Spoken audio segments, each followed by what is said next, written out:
हम सभी रक्सौल वासियों से कहना चाहेंगे कि ईमानदार स्वच्छ छवि के लोगों को चुना जाए, जो रक्सौल के विकास के बारे में सोचते हो, रक्सौल का विकास दिखा सकते हो, रक्सौल को बदलाव कर सकते हो। हलचल खबर, शक से सच तक। सबसे पहले तो आप सभी को मेरा सादर प्रणाम और आपके चैनल को देखने वाले सभी को बंधुओं को प्रणाम। आप सभी जानते हैं कि हमारा रक्सौल विकट परिस्थितियों से गुजर रहा है। हर जगह नशा खुरानी गिरोह का सक्रिय है और हमारे गांव के शहर के लड़के एक आध हर एक महीने में मारे जा रहे हैं और कहीं न कहीं इन सभी का संलिप्तता नशा से आ रहा है। या वो अरविंद सिंह का हत्याकांड हो या फिर कल जो लड़के का विजय का हुआ है उसका हत्याकांड हो, रानी पटेल का हत्याकांड हो, ये सभी कहीं न कहीं नशे से जुड़े हुए हैं। मैं चाहता हूँ कि अपने रक्सौल शहर रक्सौल में अविलंब नशे के कारोबार पर रोक लगना चाहिए। इसके लिए आप सभी पत्रकार बंधुओं के साथ साथ तमाम रक्सौल नगरवासियों का सहयोग चाहिए मुझे, और इन सहयोग से मैं नशा के कारोबार पर रोक लगा सकता हूं। इसके साथ ही हम सभी जानते हैं कि नगर का चुनाव हम लोग का बहुत जल्द है, एक आध 2 महीने के अंदर उसका घोषणा हो जाएगा और चुनाव भी होगा।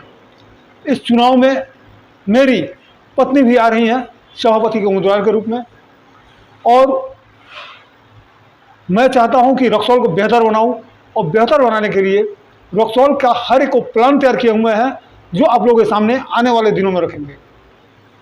क्या रक्सौल में सच में नशा मुक्ति का जो एक मतलब आप अकेले कर लीजिएगा क्या?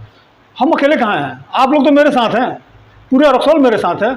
एक समय था नहीं है कि आप चुनाव लड़ रहे हैं उसके वजह से ये सब ऐलान कर रहे हैं। और अगर ऐसा बात रहता तो 10 साल 12 साल से हम लड़ते नहीं रहते, और इसके लिए पीएमओ से लेकर के सीएमओ और डीएम तक। आप समाज सेवी थे, समाज सेवा करते हैं, तो क्या समाज सेवा इसी दिन के लिए आप करते थे क्या कि आगे चलकर मैं नेता बनूंगा, चुनाव लड़ूंगा और यहाँ का मेयर बनूंगा? जी नहीं, समाज सेवा करके हम राजनीति में आने का प्रेरित नहीं थे, नहीं इसके कोशिश में थे।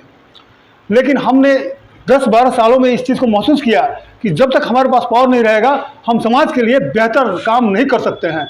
आज एक रोड नाला के लिए जो हम मनीष जी को या एग्जीक्यूटिव को या जनप्रतिनिधि को हम बार बार जाते हैं, सर ये रोड बनवा दिया जाए, नाला बनवा दिया जाए, वो पावर मेरे पास होगा और मैं बनवा के दिखाऊंगा। रंजीत जी, एक बात बतला दीजिए, जब विधायक का इलेक्शन आया हुआ था तो उस समय भी चर्चा थी रंजीत सिंह चुनाव लड़ेंगे, लेकिन आपने एक बयान दिया था स्वच्छ रक्सौल कोई भी राजनीतिक पार्टी से ताल्लुकात नहीं रखती है, ना ही राजनीति करती है। एकाएक यह घोषणा करना मेरी पत्नी चुनाव लड़ रही है, आखिर ऐसा क्या है? इसके लिए सबसे पहला चीज़ है कि आप भी चाहते हैं कि रंजीत जी रक्सौल को बेहतर बनाएं। कई बार आप पत्रकार बंधु भी कहते हैं कि रंजीत जी यहाँ समस्या है, आवाज़ उठाइए। तो क्या सारी जिंदगी हम आपके लिए और समाज के लिए आवाज़ उठाते रहें और उन जनप्रतिनिधियों के पीछे पीछे दौड़ते रहें जिनको हम वोट दिए हैं? नहीं, इस बार सरकार के द्वारा डायरेक्ट चुनाव किया जा रहा है और इस चुनाव में हम सहभागी होंगे, हमारी पत्नी होगी और हम रक्सौल को बेहतर बनाने की दिशा में कदम आगे बढ़ाएंगे। हमारा राजनीति स्वच्छ और साफ होगा और सामाजिक होगा। राजनीति को आज गंदा बना दिया गया है, इसलिए कि राजनीति में आकर के लोग पैसा कमाने का जगह बना लिए हैं। हम जगह पैसा बनाने का नहीं, काम करने के लिए आना चाहते हैं। रंजीत जी, क्या लगता है चुनाव लड़ने के लिए मोटी रकम की जरूरत पड़ती है? जी नहीं, आपके पास है नहीं? जी नहीं, लगभग 30-35 आदमी चुनाव लड़ने वाले हैं, हर एक आदमी पैसे वाले हैं, धनवान है, लेकिन आप कैसे उन लोगों से लड़ पाइएगा? श्रीमान, आपके आसपास का पंचायत इस बात का गवाह है, काम करने वाले को जनता सपोर्ट किया है और वोट दिया है और उनको जिताया है, जबकि करोड़ों रुपया खर्च करने वाले लोग हार गए हैं। वो तो बहुत कम परसेंटेज ऐसा देखा गया, मात्र चुनिंदा लोग ही ऐसे चुनाव जीते हैं। तो हो सकता है, क्या लगता है रक्सौल वाले आप पे विश्वास करेंगे? 10-12 साल से तो विश्वास कर रहे हैं रक्सौलवासी। अगर हम भी बिकाऊ रहते तो क्लिंकर आंदोलन में लाखों रुपए लेकर के आज स्कॉर्पियो को घूम रहे होते। आज बहुत सारे लोग हमारे पीछे पीछे घूमते, लेकिन आज जो भी जुड़ते हैं सच्चे मन से मेरे साथ जुड़ते हैं, वो काम करना चाहते हैं, काम करवाना चाहते हैं, इसलिए जुड़ते हैं। रंजीत जी, कुछ लोग कह रहे हैं कि बस खड़े हुए हैं, कुछ पैसा लोग दे देगा, बैठ जाएंगे। इस बात को जान लीजिए, जब 50 लाख रुपए में क्लिंकर आंदोलन स्वयं नहीं बिके तो अब 2-4 लाख 10 लाख में खरीदने की औकात किसी में नहीं है, पैसे से खरीदने की औकात नहीं है। रंजीत जी, आप ही बोलते थे राजनीति कीचड़ है, दलदल है, यह बहुत बेकार चीज है, फिर आप उसमें जाना क्यों चाहते हैं? श्रीमान, आप नहीं जा रहे हैं, पत्नी को क्यों ढकेल रहे हैं? श्रीमान, इस बात को जान लीजिए कि अगर हमको रक्सौल को बेहतर बनाना है और नाले का सफाई करना है तो पहले उस नाले में हमको खुद उतरना होगा। वो कीचड़ हमको अपने शरीर पर लगाना होगा, तभी कीचड़ साफ होगा। एक आपके मतलब कीचड़ में उतर जाने से लगता है कि रक्सौल साफ हो जाएगा? सर, एक सभापति की पति अगर कीचड़ में उतरते हैं तो कम से कम 10% जनता उसके साथ रोड में उतरेगा, नाले में उतरेगा और सफाई करेगा। ये भी देखा गया है कि बहुत ईमानदार व्यक्ति भी राजनीति में आके गंदे हो जाते हैं। क्या सभी हो गए हैं? बहुत ज्यादा देखा आपकी राष्ट्रपति आज इस चीज के उदाहरण है कि आज भी वो गंदा नहीं हुई है। रंजीत जी, राजनीति अमीर होने का कोई मशीन है तो वही राजनेता है, राजनीति में जाने के बाद लोग अमीर बन जाते हैं। क्या वही आप भी करने आए, अमीर बनने आए हैं क्या? नहीं सर, हमको अमीर नहीं बनना है, क्योंकि यहाँ जो भी धन हम एकत्रित करेंगे लेके ऊपर नहीं जाना है। हमें आपका प्यार, भरोसा और सम्मान लेके जाना है। वही तो जाते हैं तो लोग दिखाते हैं 10 कट्ठा 5 कट्ठा अपना प्रॉपर्टी दिखाते हैं, लेकिन वहीं जब चुनाव जीतने के बाद करोड़ों में खेलते हैं। आज मेरे पास एक दूर जमीन नहीं है, मेरा पर्सनल जो भी किया हुआ है मेरे पिताजी का किया हुआ है। मेरा 2 बैंक अकाउंट और दोनों में मिल करके 5,000 रुपया नहीं होगा। उसके बावजूद चुनाव लड़ रहे हैं हम, इसलिए लड़ रहे हैं कि रक्सौल को बेहतर बनाएंगे। गरीबों का दुख हमने समझा है। अगर हम कोरोना काल में गरीबों को मदद नहीं करते, नहीं खिलाते, तो पैसा मेरे पास बचा रहता, लेकिन हम कभी भी उससे पीछे नहीं हटे। इस चीज़ का गवाह है यहाँ तमाम पत्रकार बंधु हैं। दूसरा, जो लोग मर गए हुए थे कोरोना से, उनका दाह संस्कार किया हमने। जो ट्रेन से कट गए थे उनका दाह संस्कार किया, उनके घर तक पहुँचाए। क्या आपको लगता है ये सब चीज़ से पैसा मिलता है? आप राजनीति से हट के भी तो सेवा कर सकते हैं। बहुत ऐसे लोग हैं जैसे मदर टेरेसा और चाहे रक्सौल के बाबा कृष्णदास, ये लोग राजनीतिक में नहीं रहने के बावजूद भी सेवा करते आ रहे हैं। तो श्रीमान, मेरी पत्नी राजनीति में रहेगी, मैं नहीं।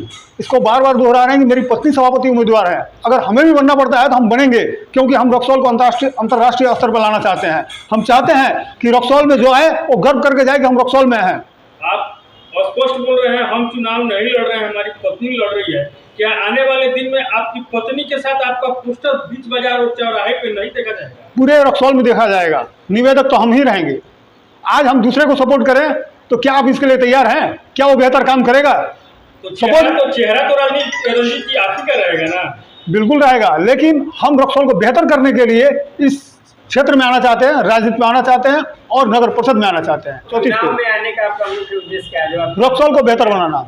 रंजीत जी, एक बात बतलाइए, हमने अनेकों ऐसे पार्टियों को देखा हुआ है जो अपने अंगूठा छाप की पत्नी को भी मुख्यमंत्री बना देता है। बिल्कुल। रक्सौल वाले कैसे विश्वास कर ले से आपकी पत्नी कर्मठ है, जुझारू है, कैसे विश्वास करें? आप जो 30-35 आदमी आ रहे हैं, वो भी लेडीज आ रही हैं, उन पे कैसे विश्वास करेंगे कि वो रक्सौल के लिए बेहतर का काम करेगी और बेहतर बनाएगी? और हमने करके दिखाया है। आज वो स्टेशन रोड हो, कस्टम रोड हो, आदापुर भेलाही रोड हो, मेन रोड हो, लाइट वेट ओवरब्रिज हो, क्लिंकर आंदोलन हो, 126 सड़कों को हटाना हो, वो हमने करके दिखाया है। इसलिए आप कुछ पल के लिए ही सही हम पे भरोसा कर सकते हैं। रक्सौल में कोई भी समस्या के लिए सबसे पहले आप खड़ा होते हैं, तो चुनाव के बाद खड़ा होंगे कि नहीं? ये तो सारी जिंदगी खड़ा होंगे। आपकी पत्नी अगर जीत जाती है तो क्या आप करेंगे कि नहीं? क्यों नहीं करेंगे? पत्नी के खिलाफ भी आप आंदोलन कीजिएगा? बिल्कुल करेंगे। अगर वो गलत करेगी तो उसके खिलाफ भी आंदोलन करेंगे, लेकिन उसके अंदर एक डर होगा कि हमारे पति आमरण अनशन में बैठे हुए हैं, वो नहीं खाएंगे, भूखे मर जाएंगे तो हम विधवा हो जाएंगे। लेकिन दूसरी महिलाएं जो आएंगी उन पे ये फैक्ट नहीं हो पाएगा। वो घर में सो करके रोटी दाल खूब बढ़िया से खाएगी, लेकिन हम भूखे वहाँ रोड पे बैठे रहेंगे। लेकिन मेरी पत्नी ऐसा नहीं कर पाएगी। जहाँ तक हम जानते हैं आपकी पत्नी गृहिणी है, क्यों उनको राजनीति में लेके आना चाहते हैं? हर एक महिला गृहिणी होती है। कौन ऐसी महिला है जो कि राजनीति से जन्म से ही राजनीति में आई हुई है? हम ये बता दिया जाए। चलिए, अब लास्ट में आप क्या कहना चाहेंगे रक्सौलवासियों को?